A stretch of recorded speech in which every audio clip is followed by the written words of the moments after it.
Welcome to Not the Last Word, a Catholic podcast on finding one's path through stories from inspiring people. Every episode, we interview a person who has found a calling, mission, or vocation and listen to their stories about the adventure. This podcast is produced by the Santuario de San Antonio Parish's Social Communications Ministry with volunteers from the single young adults community. I'm Clara Gomez, and for this first podcast episode, JJ Yulo and I have a wonderful conversation with Father Luis Lorenzo on his journey to the priesthood. Some of you may know Father Luis from his work with young people, particularly as the part-time chaplain of Ateneo de Manila University and the chaplain of De La Salle University. Father Luis is a priest of the Legionaries of Christ. Some would say he is a young priest, in that he has been a priest for almost 5 years now, but also because he is still in his 30s. In this conversation, Father Luis gets very real with us on what it's like being a priest and his path, one that wasn't always clear to him. At 18, while studying in the US, he encountered a remarkable group of young seminarians and priests, and this encounter led him to take a leap of faith and to answer the call to the priesthood. We talked about this and the many people and events that shaped his journey and the joys and challenges of being a missionary priest. There is so much in his story that we were surprised by, but not surprising to anyone who knows him is his infectious joy and his passion for service. Welcome to Not the Last Word, a Catholic podcast on finding one's path through stories from inspiring people. So today we have Brother Arian Lopez with us, and I'm Clark, and with me is Ryan. And so we'll have a little conversation about Brother Arian's life and um, I guess what the Christian brothers are also. So hi, Brother Exciting. Arian. Hi, hello. Good afternoon, brother. Good afternoon, Clar. Good afternoon. So I guess, brother, to start, if it's okay to ask how old you are. I'm proudly 46, going on 47 very soon. I guess for those who are wondering, I think we could start by asking what are the Christian brothers or the brothers of Christian schools or however they're called? So, what you know as the priest-like looking people who run the La Salle schools, we're the brothers of the Christian schools. In the Philippines, just to make it shorter, De La Salle Brothers.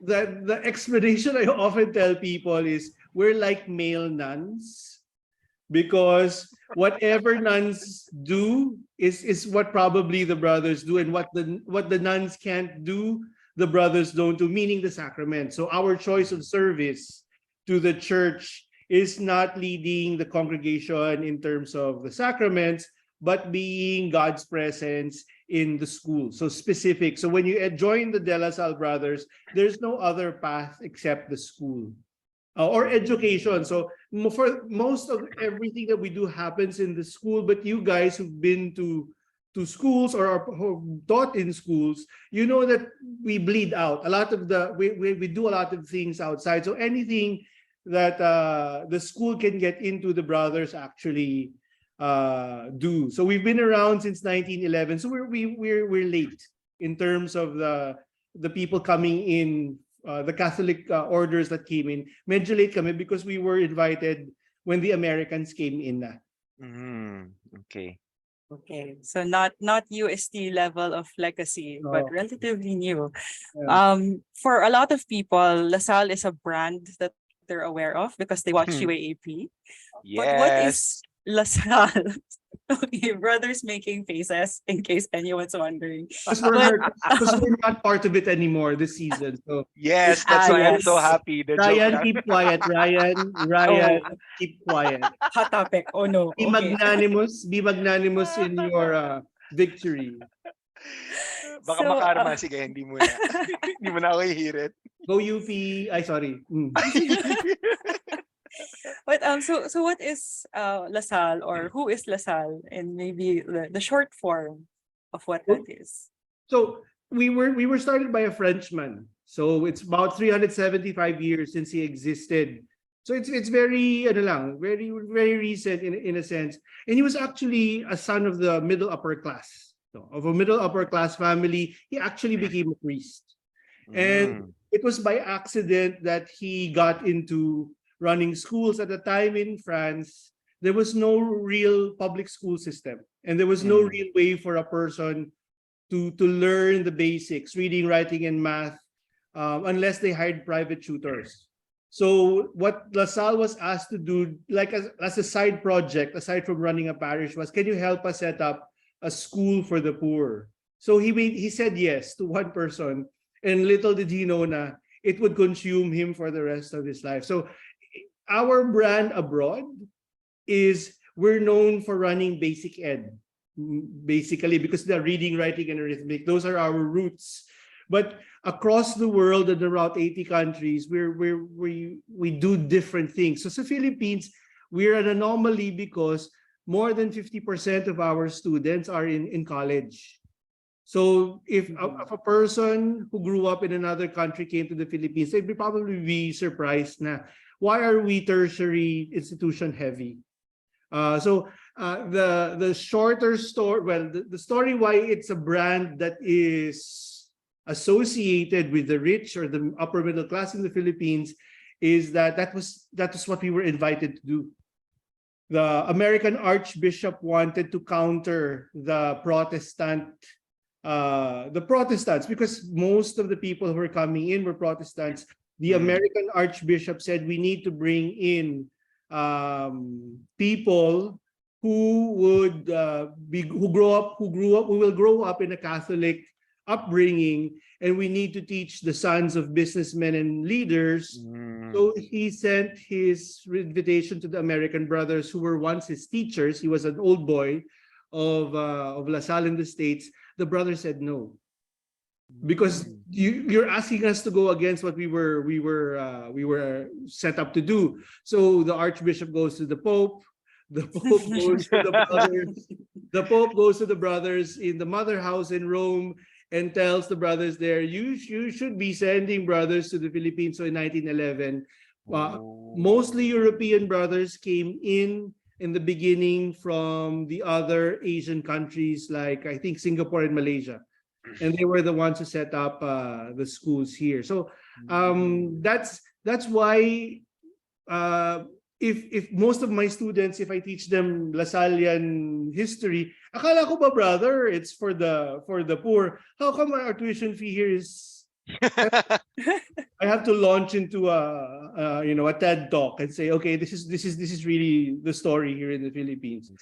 Not to say that we don't do anything for the poor, but we always need to do that, right? We always need to find more ways to help our less fortunate brothers and sisters. Okay, so I think we'll circle back to why the Christian Brothers for you later, brother. But yeah. let's go to the start of things. How far back does the Lasallianness go for you? Maybe tell us about your early education years And your family. and your Your family. family's If I had my influence. slides, I would show you. My mom kept everything. So my forms for enrollment and acceptance letters in December 1980. For the school year, for June 1981, I still have all of those things with me. So I was 5 years old when I first joined LaSalle. So I'm the eldest of 4 boys.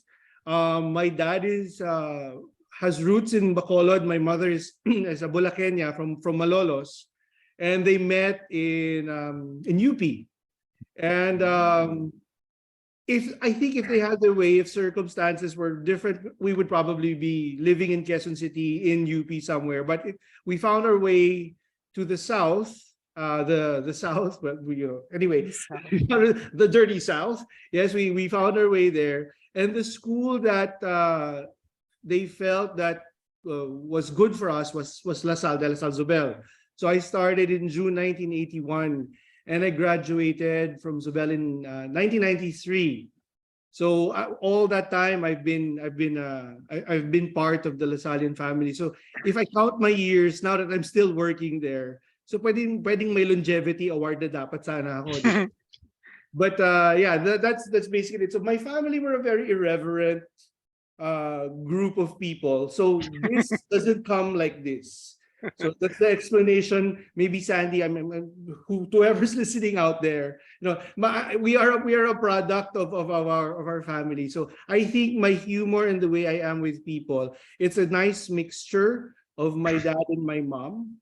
So they're both educators, and they like helping people. They did a lot of pro bono work for our government. And I guess when you're growing up and your parents are talking, and they're talking about the 16 poorest provinces in the Philippines, because my dad used to be with the Asian Institute of Management, and my mom has many different things that she's been doing, but they're both sociologists. I think at some point you absorb some of what they say and some of what they do.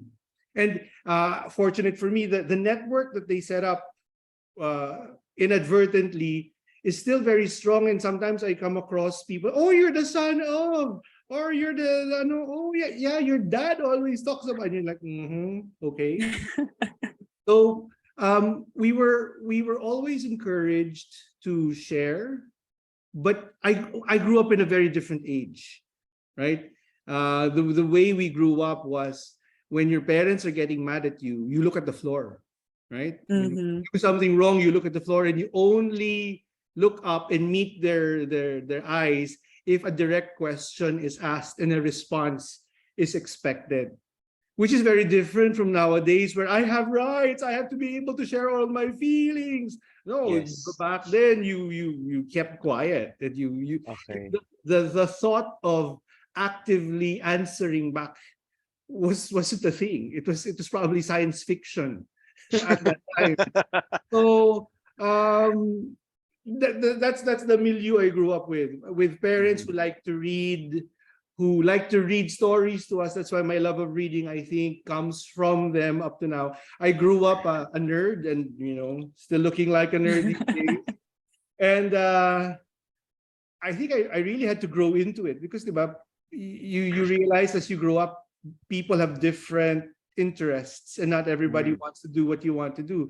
And all of us have to go through this messy process of finding our place in the places that we find ourselves in. Yeah. So you had a lot of well, academic and intellectual influences around you as a child. When it comes to your experience of faith, was that something very early on, or something you discovered a little later? Now, just like Saint LaSalle, just like, Whoa. para kunwari, mas malapit ako sa founder namin. No, I think my earliest memory of going to the church is in Malolos, because my grandparents were very devout. They were the daily people. Deboto sila. They were the ones before, just as the sun peaks out of the horizon, gray pa yung sky, nasa cathedral na sila. And sometimes they would bring me, in my earliest memory of being in the church is in that big cathedral, and my grandmother is teaching me how to sing. It's the old school ama namin, it's the old school Cordero ng Diyos. And my earliest memories of singing, and I do sing a bit. I'm not going to sing for you because you're not going to pay me anyway. But I discovered that I could sing because I was being brought by my grandparents to mass. So that was earlier on. And then in that house, we always had to pray the Angelus. And then if you're in a Catholic school, the minute you get into school, your religion classes begin. So would you say po na may influence din yung parents ninyo sa inyo? Because you mentioned that mostly it was your grandparents who influenced your life of faith growing up. Would you say that would you say na your parents also did the same? Or parang mas nasa forefront ba? More my mother, because my dad is this agnostic, mystic, whatever. I refuse to believe in God. He accepts. But he was the other side of the equation. My mother my mother certainly, she's, di ba, the mother is usually the enforcer. So the Mm. enforcer is sent to go to the children's, because sometimes the grandmother is in the house and the Mm. grandmother is watching her daughter, seeing how the daughter is raising her children. So if we have to go Mhm. to church, it's my Mhm. mom's job to get us out of bed on a Sunday. But it's a very inconvenient time because people like us at that age, we spend the night, wala pa masyadong TV noon kasi Mm. wala pang cable no, pero yung naglalaro kayo, tapos Oo, gigising yeah. kayo. But I think in terms of yeah, early experiences, certainly it was my mom. My dad, Mm. I think in a sense, his contribution to my faith life would probably be yung the use of your imagination. Di ba? Mm. While he was in a thing called management, his whole field is management. He allowed us to there's something beyond what you see and what you can perceive. Mm. Okay. So he's the guy who would tell us stories using different voices. So in a sense, yung hindi ka lang what you see is what you get. So in a sense, All that right. combination, while my father wasn't overtly Catholic and my mother was that presence for me, I think that combination allowed us to actually develop what you need in order to be able to try and begin to understand this thing called God. Kasi di ba parang Mm. how does one, di ba? Let's go into philosophy. How does one understand God? Di ba? Parang at an Mm. early age, those are Yeah. things that we have to still, kind of fix. So you have like a sense of mystery and Mm. creativity from your father. How about Mm. the And yet, sense of humor? Where did that yeah, come yeah. from, Oo nga. brother? I'd like to know as well. I think I was dropped too many times. No, no, no. Uh, pareho sila. Pareho sila. Pareho silang ano. My dad was more the highbrow, blah blah blah, Englisher, Mm. Englisher, try this. But he was very funny. He was very he didn't take it too seriously. So I Mm. think both of them had this uh, not to take life too seriously. So even in family reunions, kami yung family na ayun na sila, maingay na. Because both my parents were that for their respective families. And I think my father at an early age learned to divest himself of his very strict upbringing, because if we feel that we were growing up with tough parents, their parents were tougher than ours. So there was that baggage there. So I think the sense of humor certainly from my parents, and then Mm. my dad's siblings were also kind of fun, you know. Cool. So they were the cool titos and titas. So they would set up forts for us, yung mga kutsyon, and then we climb around. So sense of play and sense of humor, I think, healthy dose from both sides. What kind of community would you say that you grew up in? Na-mention niyo po na you studied in the Salle Zobel. So would you Dude, say pare, that you pare, grew up in a I didn't live like in the village, pare. Like okay. I didn't like grow up in the club, pare. No, I was when I go around and do talks, I lived in Ayala Alabang Village, sa gilid-gilid. So I lived in Mm, Las Piñas okay. in Pilar Village, and I think I liked it because I grew up in a time and in a place where if it was summer, you would just wake up naturally because you would find yourselves with your street barkada. Mm, So you go out of the house and people are there already sitting by the sidewalk, either with their bikes or mhm. you're ready to play your first round of patintero or cops and robbers. So parang ganun for us, summers were really uh going around Mhm. literally with the gang and doing all sorts of things. So it was fun. Very, very different from today where people are just like, So would you say that the friends you surrounded yourself with parang immaterial sa inyo ang social class? Kasi ngayon I think children tend to hang out with people who are more like them, no? So kung middle class ka, most probably friends that you have are middle class. But since sabi nyo nga po na hindi masyado pang yeah, hindi naman masyadong thing pa ang internet or like cable TV. Parang you'd really go out in the streets and really have to mingle with different people. Kasi Yeah. of course, you don't just live with people who are very similar to you. So would you say na parang heterogeneous yung kind of friends that you had? Na iba-ibang As walks long of as they life? were, it mattered less of how rich or poor you were. What mattered was you weren't a jerk. Okay. Parang ganun yung pag mayabang ka, iiwasan ka ng mga tao. So Kahit hindi mayaman ka. hindi kayo sumisilip kung ano yung laman, or maybe even if you went into the person's house. It's like, oh, you did naman yan, and that was that. Okay. Even in Zobel,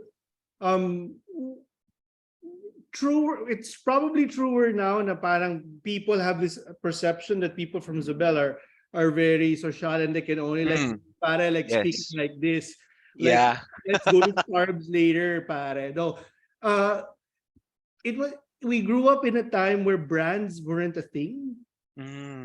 Where if a person got these pair of shoes, you'd look at it and it's nice, but there was no compelling reason for you to buy it. You didn't feel like you had to be that way. I certainly knew that I had classmates who did these things during the summer or had these things, but to me it was never really. I think with my batch specifically, I was very lucky na hindi kami fodder for high school musical type Drama. yung stereotypes, di ba? The Yeah. jocks are here. So Yeah, I was very fortunate na while I was studying in Zobel, we could code switch. If I needed to speak in English, I could speak English. Pero most of the time, magtatagalog lang kami, ganyan-ganyan. Pero pag Inglesan na, kaya kong tupatan yan, kaya ko mag-swir-swir kung swir-swir lang. But it wasn't really a time where you started comparing what you were wearing. The girls pretty much wore the same thing, and it's like, okay, it wasn't a big deal. I think the biggest social issue was the use of hairspray. I think because the hair of our time, our girls were like stratospheric. Dapat yung palo. Volume ang usapan. Ganyan kataas dapat yung hair. So you would literally and my job was to, topple down the like after pag nagla-line up na kami sa classroom pagkatapos ng lunch or recess, ang trabaho ko yung gaganunin ko yung buhok ng mga girls. Classroom monitor para doon. Oh my God, that's so funny. But yun lang yung kumbaga yung trend na sinusunod ng naalala kong trend sa amin. There was one time where stickers were a big thing, where you bought a book and you had to buy the stickers and sticker packs, or those were the things. But we never really thought about buying clothes, buying shoes. Those were things our parents forced us to do. Diba? Okay. So it seems like you grew up with an idyllic childhood, brother. But what were like moments na naging formative for you? They could be happy or sad or instructive, that shaped the kind of worldview that you have right now. I think for me yung my parents always made it very clear to us that we weren't rich. We weren't. It wasn't a subsistence survival thing, but we're not rich. Okay. That it was grounding in a sense na parang, okay, ito lang tayo. So it was formative for me because it cleared out so many things. So I didn't have to be like this. I didn't have to work towards becoming. I didn't have to build my because I knew that ito lang yung kaya namin. Diba? Limits are good, right? Because they show you, they give you, that's the springboard from where you become more creative. So formative for me in the sense so that I didn't have to worry about those things that the buying and the purchasing of objects. I think also the way my parents would get mad at us because you're young, you make mistakes. At the earlier age, back then you could choose belt, chinelas, Chinelas. or walis ting or something like that. But it wasn't an everyday thing because once you get Mm, walloped, you you won't ever do what it is that you did back then. But for us, okay. I think it was the lesson of being honest and truthful. The lesson of asking permission properly at the right time. Those were the Mhm, times when I would get into trouble mhm, with my parents na, and then they would either, when you're young, you're very young, but as you get older, the punishment becomes more sophisticated. 1 week of TV, wala. Ganyan. Confiscate cellphone. Well, thank you, Ryan, but we didn't. Cell phones were science fiction when I was growing up. We had landlines with party lines. Now, Mm. so people watching this, Google party line. It's a weird thing. Uh, but yung mga the lessons were don't cover up with a lie what you did wrong. Mm. Mga ganyan, Mm. mga ganyang bagay na, or yung hindi ka papansinin ng parents mo for a time because they wanted you to learn that what you Mhm. did was wrong. Okay.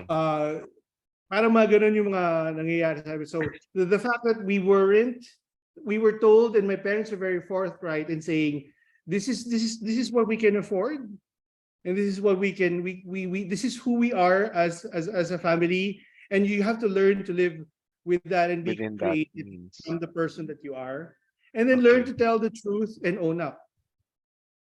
Did they also Were they also the type of parents na kapag pinapunish nila kayo, they explained after na, "Oh, anak, alam mo ba kung bakit kita pinalo?" Yeah, Or parang yeah. basta pinalo kayo na yun? Hindi. Because both of them are teachers. Okay. There were Okay. Yeah, that there was explains a it. preface, and there was an ending, there was a closing remark. Okay, Ganyan. okay, My okay. reflection moment. Yeah, May good. ganun palagi. So at Oh. least you didn't. Sometimes masusulatan ka pa. May mga Mm, ganyan po. mm. Mm.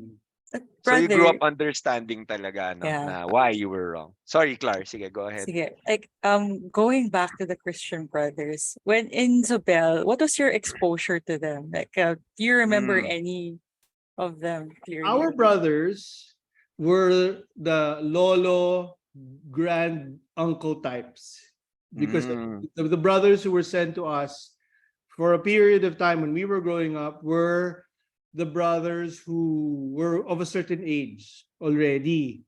So the first brother I remember was Brother Raymond. He was very, very distant, very quiet, maybe more an introvert. So we didn't really get close to him. But nung grade 5 kami, another American brother arrived, and he revolutionized the way we saw the brothers, because all of a sudden we heard that his office was open during recess and lunch, and anybody could just go in and play mm. games.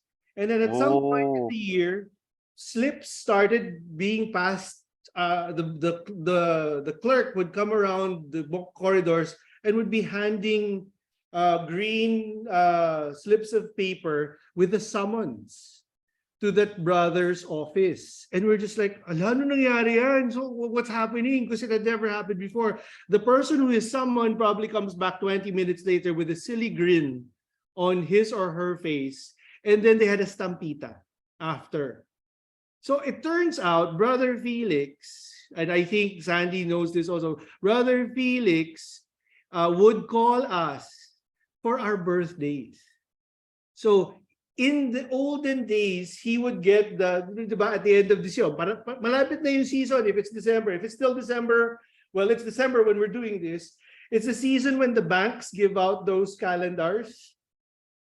So, di ba yun yung gift sometimes, yung mga calendars for the next year? Brother Felix apparently would transfer all the names of kids from one year to another, and he would call all of us. There were 3,600 people, I think, in Zobel. So he would call all of us. He would spend time. Oh, how are you, Pogi? How are you there? So it's your birthday coming up soon. And then, oh, I met your brother. And it was blah, blah, blah, blah. And he'll make that tapestry na kasi connect na niya kayong magkakapatid, magkakilala. And then at the end, he will ask you to choose from an array of stampitas, of holy cards, of saints. And if you choose that, he will explain who the saint is, and then you go your merry way. So from grade 5 all the way up until the end of high school, meron akong ganyan. People would look forward to Brother Felix and his birthday. Then he would be there in the morning, would say good morning to everybody as they go in. And he is one of the models that I have as a brother. The fact that he was such a inspiring and happy presence in school. Yun yung if people ask me what my ambition is, it's to be like him and another brother, si Brother Ceci, who I became, who was our brother in high school. Yun naman, if a girl had a broken heart, she would run to Brother Ceci's office, and Brother Ceci would be the kind uncle walking her through the path of recovery. And so there were 2 or 3 brothers who were really part of our lives as brothers. And not everybody's like that, but the hope is every child in a LaSalle school has an experience like that. So, and whenever I go, that is what I try to do. Okay. Thank you, Brother Arian. Ang ganda, no, na very personal yung relationship pala ni Brother Felix. And I think makikita yung brand na yun with how you are with your students right now, no, being the cool brother that students high five in the corridors. But would you say that's your earliest nudge from God, na baka this is the kind of life that He wants you to lead? Or were there earlier influences in your childhood that kind of guided you into the direction of, uy, mag-brother ka kaya, Arian? I think I wanted to be a sacristan for 5 seconds, and then yun na yun. But even the people who taught me were also surprised, like, nag-brother ka? So to me, it was a very late thing. It was a very, very late. I think it was about 20s na, after I graduated from Ateneo, that I actually started thinking of joining the brothers. Yeah. Oh. But early childhood, Brother Felix and Brother Ceci, after the fact. After I became a brother, Okay. when I was discerning, yun yung naging parang, nga, no, parang pwede sa akin to. Pero nung bata ako, no, nothing. God was probably biding his time and saying, Enjoy ka muna dyan. let's spring this surprise and this smart So, Alec. well, God was biding his time. What did you want to be when you were growing up? What's Yeah. the alternate reality out there for Oo. you? When I was younger, because I wanted to be a chemist, kasi di ba yung mga the equipment, and it seemed like they were just mixing watercolored food colored water into the, and then when I got to 3rd year and then I actually went to chemistry, I said no. And then, sa UP, ano ba ako? Architecture. Sa DLSU, business management. Sa Ateneo, BS Psych. But at some point, I realized if I wanted a job where I did a lot of talking, Psych wasn't going to be it, because you actually have to spend a lot of time listening, right? So I shifted to social sciences and then I started picking a lot of communication courses because I felt like I wanted to dabble, because I do graphic design. And I'm interested in design as in general. So I was trying to pivot. And if I had taken that path, I would probably be a creatives person. Maybe in a multimedia firm or an ad agency. And I was.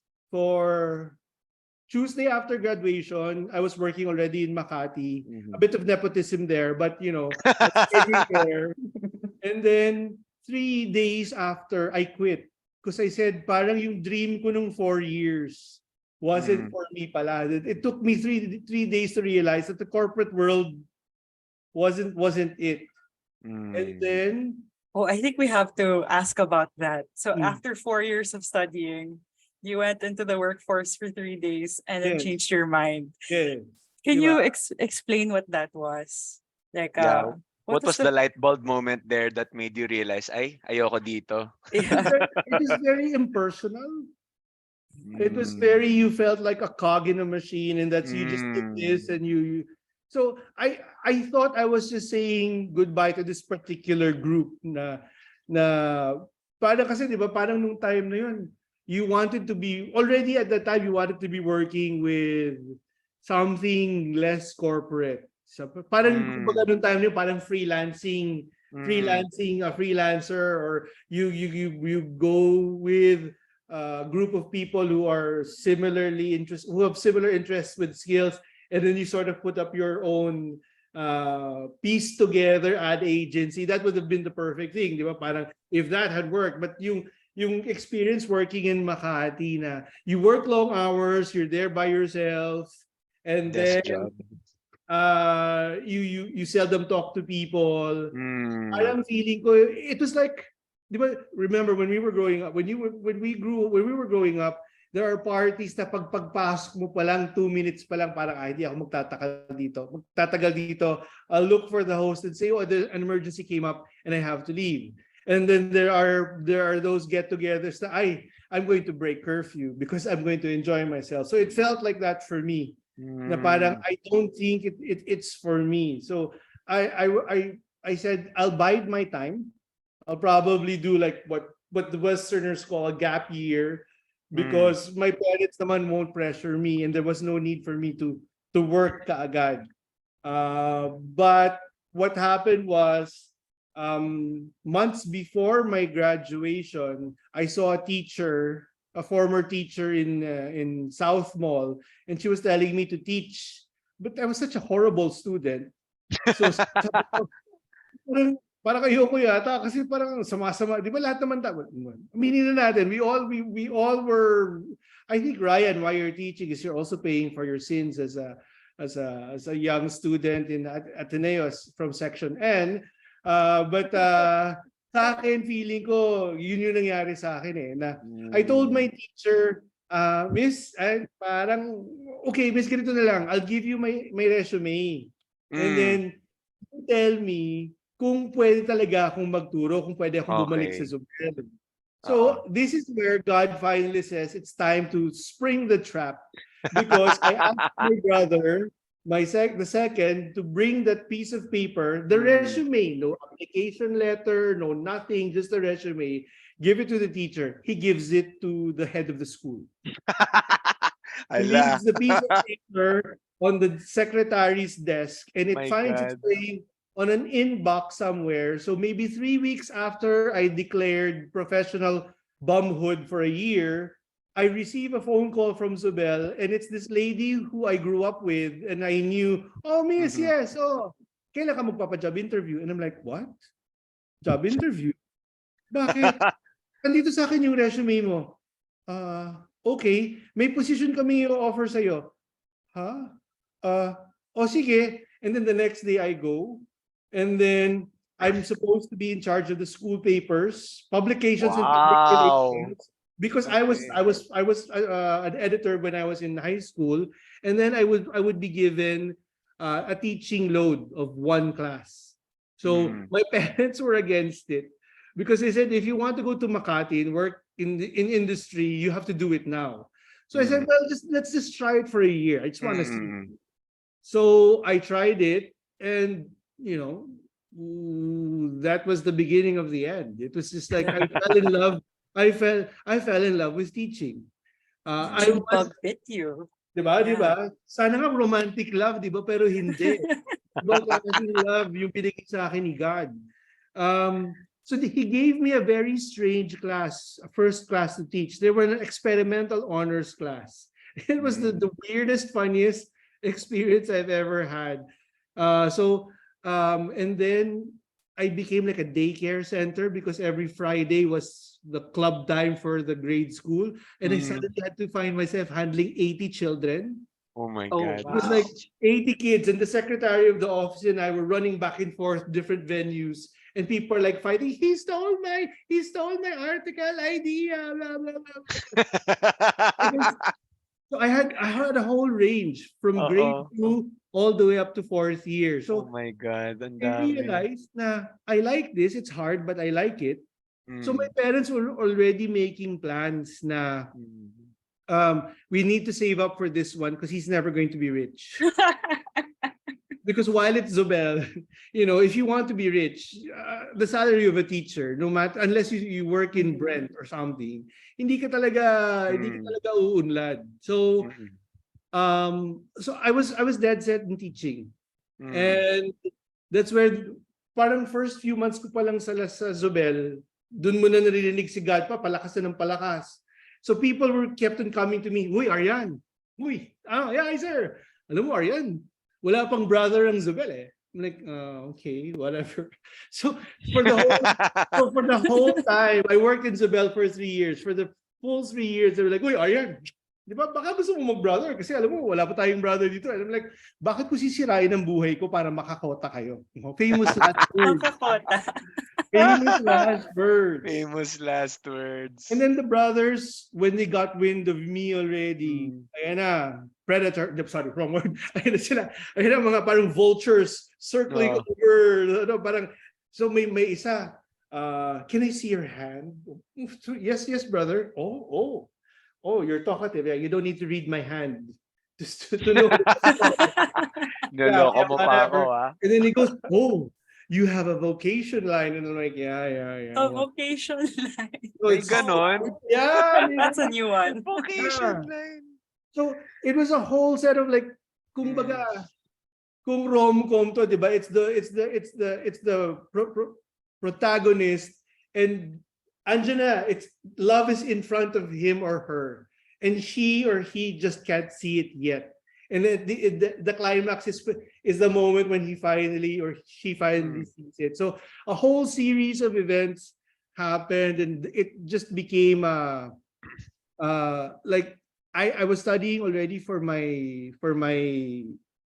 license, my teaching license, and the brothers invited me to stay here in Taft.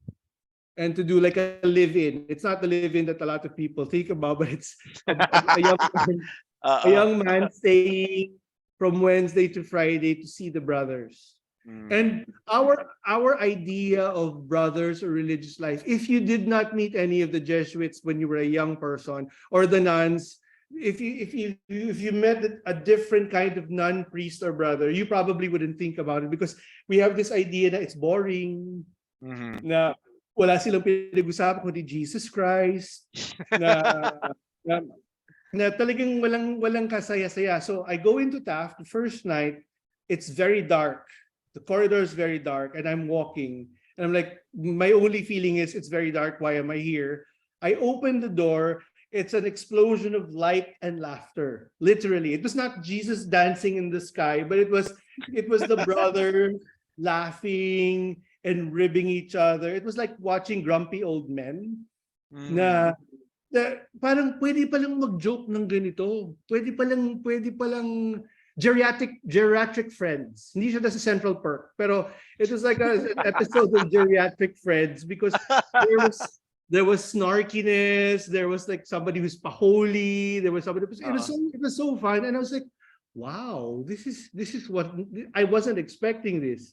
So on the second night or third night of that live-in, I was looking out into Taft Avenue, and I just asked myself the question,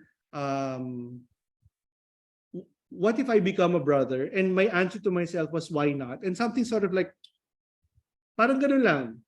Parang ganun yung call ko. So sorry, I jumped.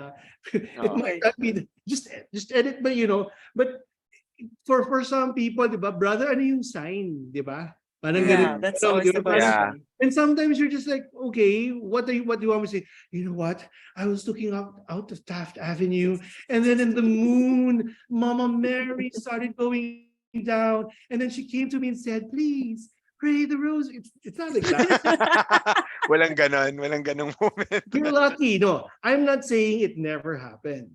But what I'm saying is, maybe sometimes, diba, there's a Bible passage where the prophet is looking for God in the wherever, the storm, the lightning, and yung pala, it's a small whisper. Diba? So I think the events in our lives lead us towards these things, and it primes us so that when it reaches that moment, diba, when the invitation comes, hindi ka pwede mag-no, but because you were led to it already, ang dali nang mag-yes. Yun, Oo. parang ganun. That was such a long answer to such a short a different But- question. I'm so sorry. No, it's okay. Actually, brother, go lang, ang go ganda lang. nung nakwento mo, no? Kasi sabi mo rin na nag-Ateneo ka before. And I think that's something that the Jesuits have taught us is yung finding God in all things. Hmm. And I think nakita ko yun dun sa kinwento mo kasi if lumabas siguro yung apparition na yun sa'yo, baka hindi siya naging as effective as seeing those geriatric friends, quote-unquote, na sinabi mo. Kasi alam ng Diyos kung ano yung hilig natin, diba? Yeah. God knows us, and He knows that you're the type of guy who loves humor, and who loves people, and who loves interactions and laughter. So siguro naisip niya, paano kung ito yung ipakita ko kay Arian? Baka yun yung mag-push sa kanya na, uy, maybe this is for me. Kasi parang yun yung tailor fit for you eh. Yun Yeah. yung, he knew that that was the knockout punch for you. Yeah, yeah. Yun. So, of course, the road after that, there's probably more to that story. But I guess to start, when you made the decision, how did your parents react to that? Yes. My mother. Ikaw? Yeah, because I wasn't at all faithful or devout. I was the opposite.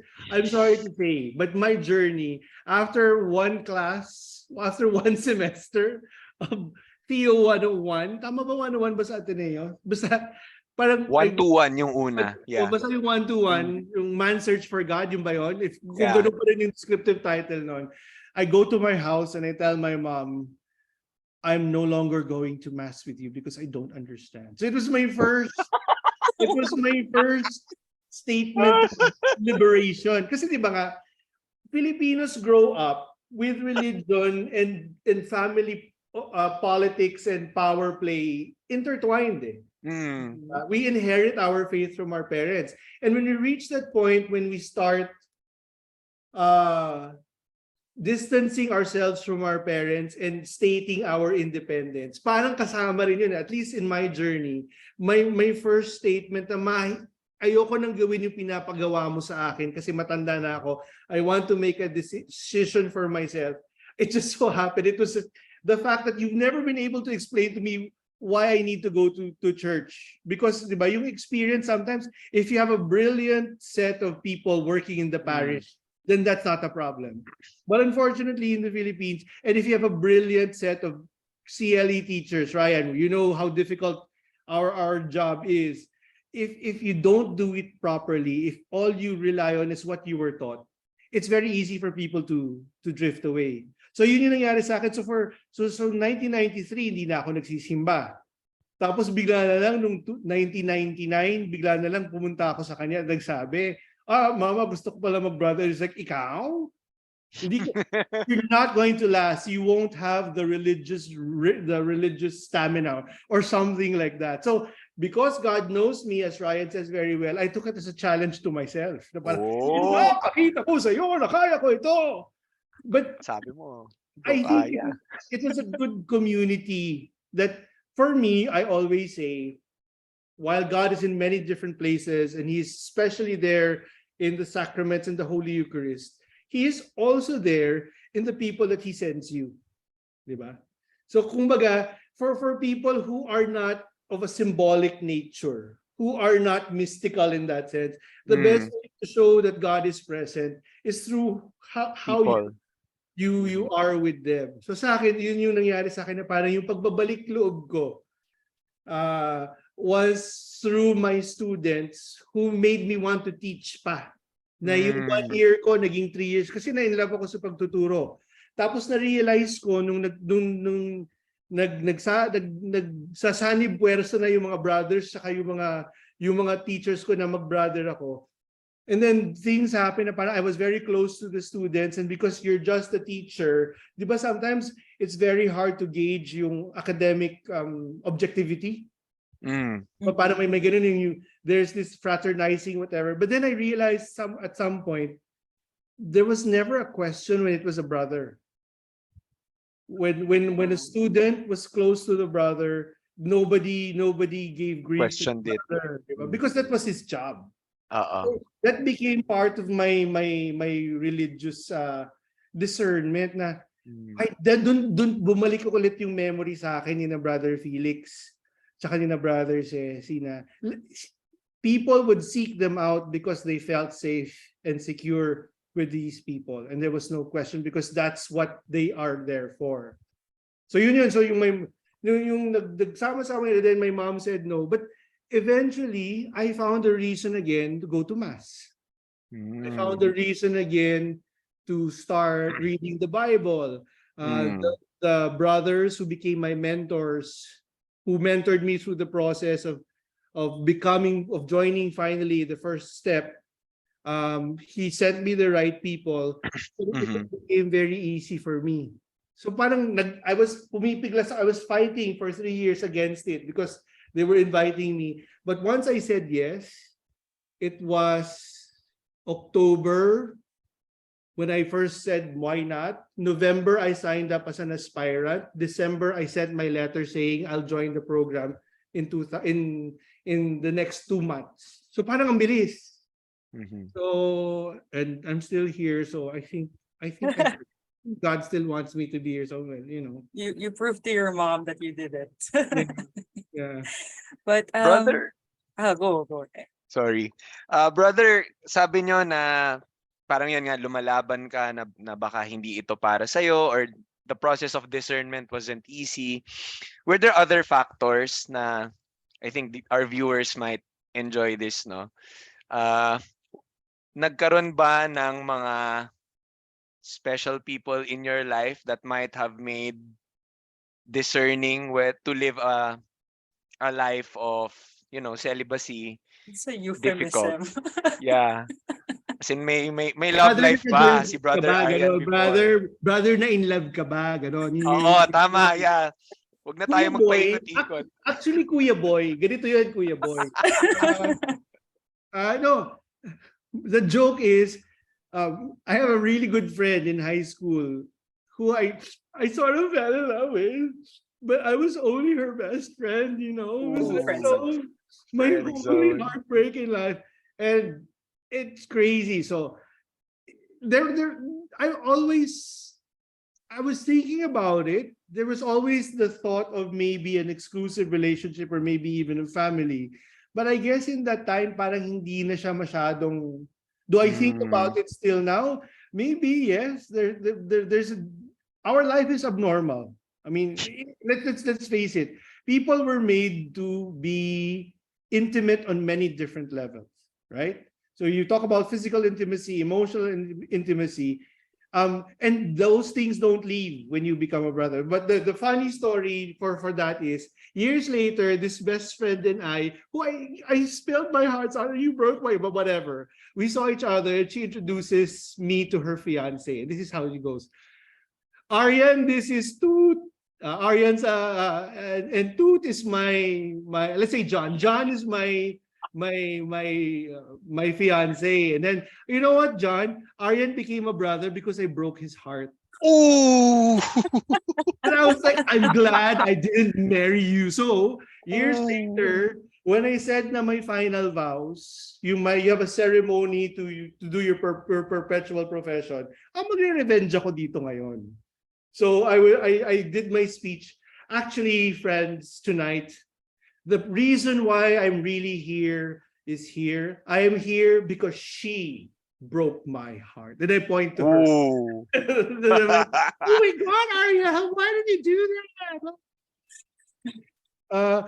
But yeah, at that point in my life, I had considered maybe baka naman ma-in-love ako or something. Pero siguro nga yung design, the series of invitations and experiences that led me to. If I didn't go to Ateneo, I wouldn't have become a Salle Brother. So thank you, Ateneo de Manila University. The best thing that we could credit you for is you made me a brother. So hindi siya naging issue nung nag-iisip ako. Nung ako'y nandito na, sometimes you wonder, like maybe when you're lonely, right? When your community isn't as close as you want it to be. Like, cause I live in community. So we live with at least three brothers in one community, and it's a blessing when you all get along. But you guys, when you work in your respective places, you don't get along with everybody. Sometimes you get shuffled into a group that is so difficult to work with. It's like, plowing through molasses just to get through the day. And sometimes when those things come, when those days come, you wonder what would life be like if I had a partner and I would say, alam mo dear, hindi ko feel ngayon yung, di ba? Parang with your respective partners, husbands, wives, boyfriend, girlfriend, significant others, the nice thing about having somebody like that is you don't have to be anybody else. You can be who you are. You can have a really crappy day. You can look your ugliest. You can be failing at everything, but because you guys said I love you to each other, you know that you're going to get through this day because someone's got your back. So that's probably for me the difficult part, because let's face it, while God is there for us all the time, God is a very different, it's that's why when I try to teach prayer, when I try to teach God, I always say, you know what? Let's get this out of the way first. Has anybody here really had a conversation with God the same way we converse with our friends? Because if that's what you think is going to happen, you're probably going to get disappointed, because not everybody's a mystic. Not everybody gets a direct line of communication. So maybe sometimes people, but I prayed for this. What happened? Diba? Yeah. So to me, it's so when there are days when even for me, my religious practices and my humanity bump into each other, and there's a tension between that. Those are the times when I think maybe having a family would be would I would weather through this better if I had somebody or somebodies to help me out. So now we can like go deeper into the Christian brothers then. So juicy bits. No naman. The of course, like the realities of community life are Yeah. all too human, I guess. But for when you entered, um who was there guiding you, or there was it just the Christian brothers? Well, and also I guess for the people who don't know, what is the process of becoming a brother? So What is that journey? there are different steps in each congregation, and each religious order is different in the way they space it across time. For the Jesuits, it's a long, long period. For us, over the years, it's morphed from 4 years of initial formation to maybe 3. So you enter as a so people who are just sort of interested but are serious about it are aspirants. So there are aspirants. So let's say a college student can be an aspirant. Okay, let me erase. So the primary requirement to become a brother is a 4-year college degree or the equivalent, because that's what you need to be able to work in a school. So that's the thing. So you can be an aspirant while you're a college student, and the thing that the brothers ask of you is you meet your mentor for once a month, and all you and the mentor do is sort of guide you. He guides you in finding your purpose in life. So if at the end of your time together you say, I think I want to be a priest, there are several people who've gone that route. The brothers have helped them find their priestly vocation.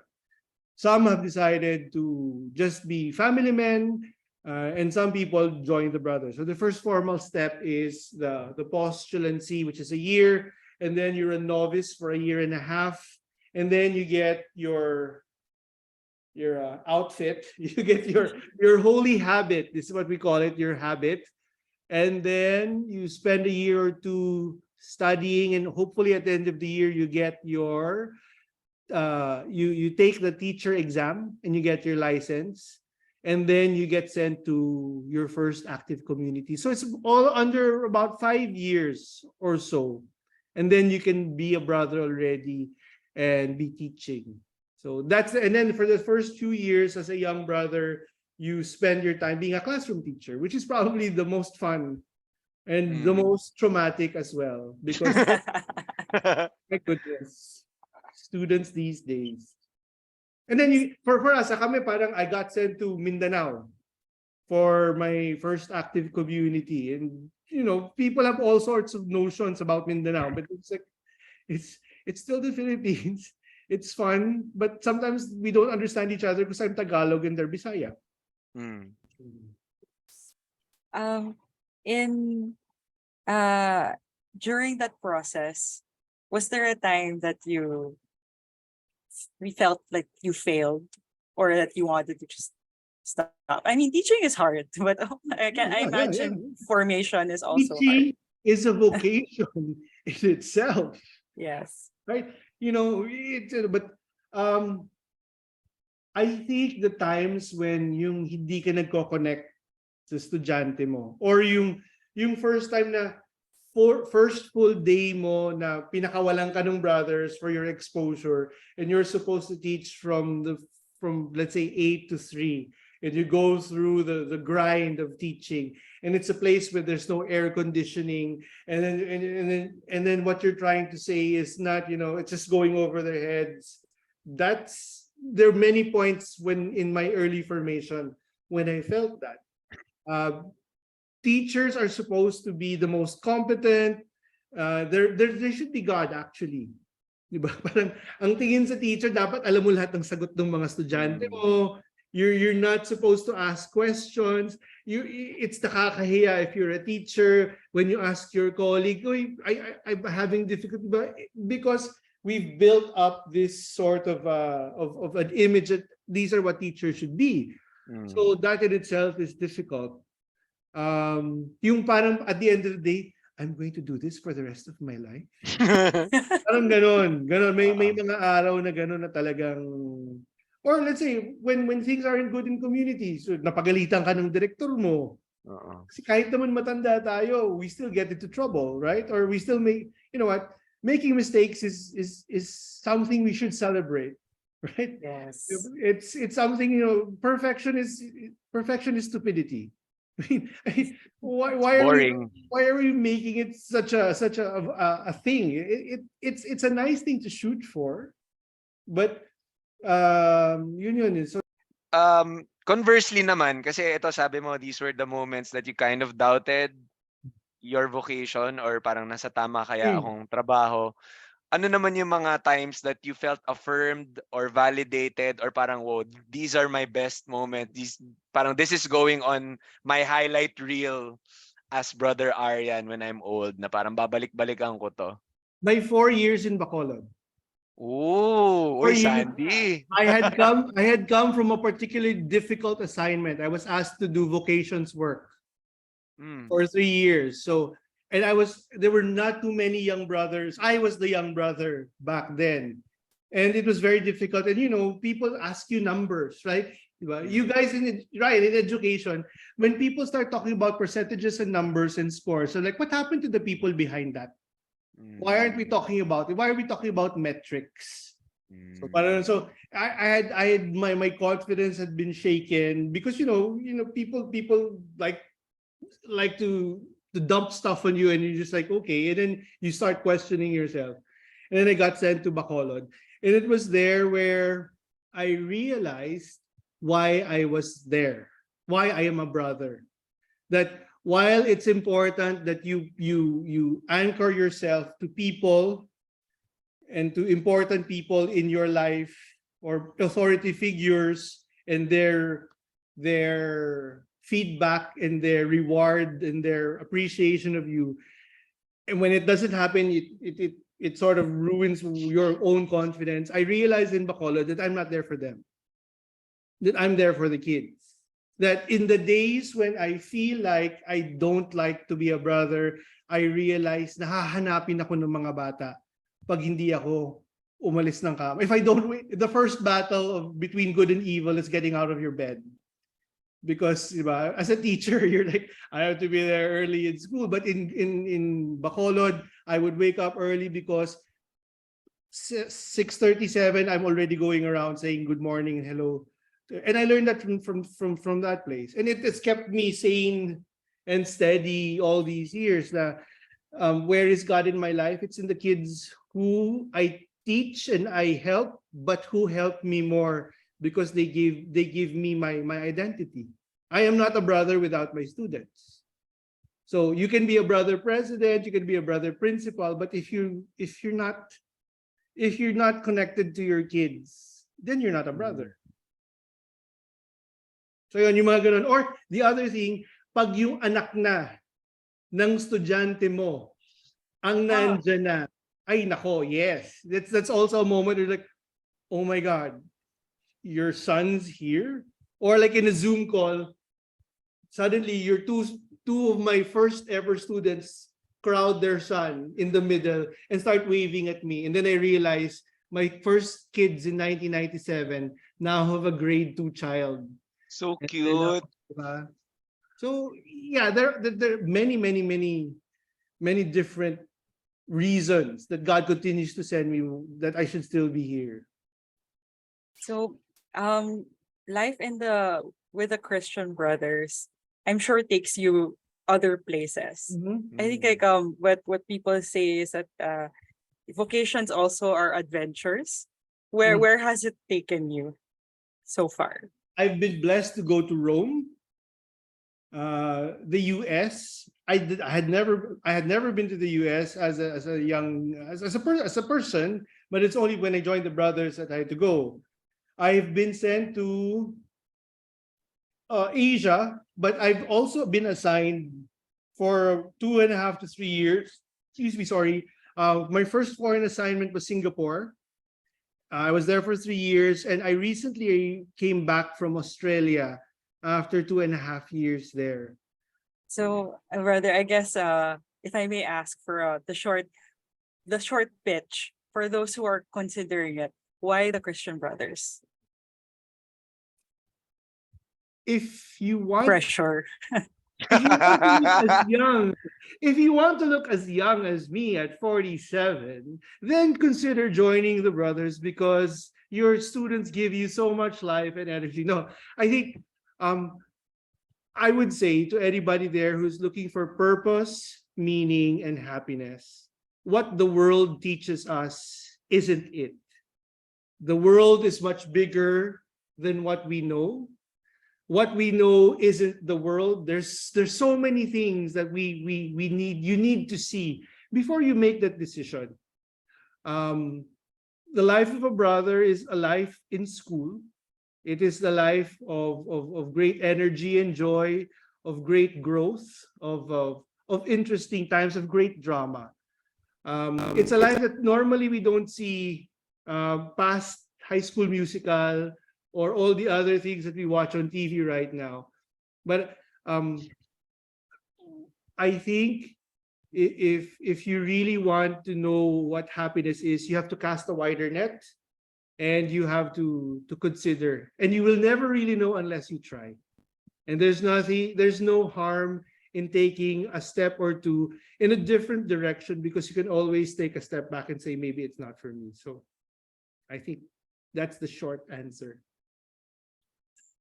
Okay, so I guess this ends Ganda. this wonderful podcast. Thank you, Brother Arian. Thank And you, I guess brother.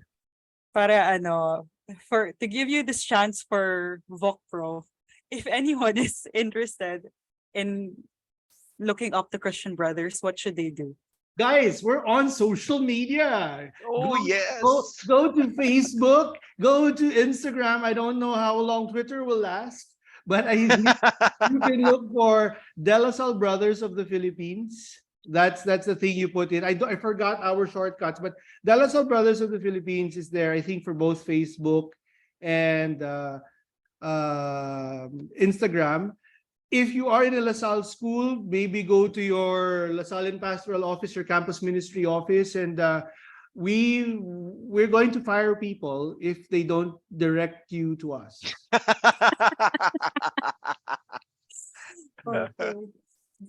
Thank you, Brother Arian. Thank you. Thank you so much. Okay.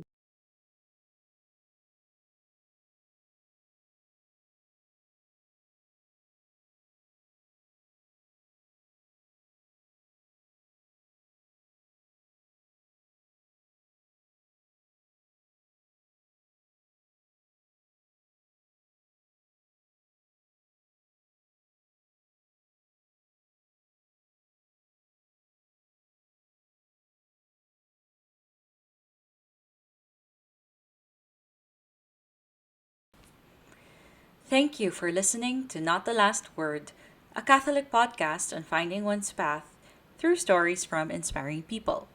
We plan to release one episode every month and to bring you new stories of people you may find interesting.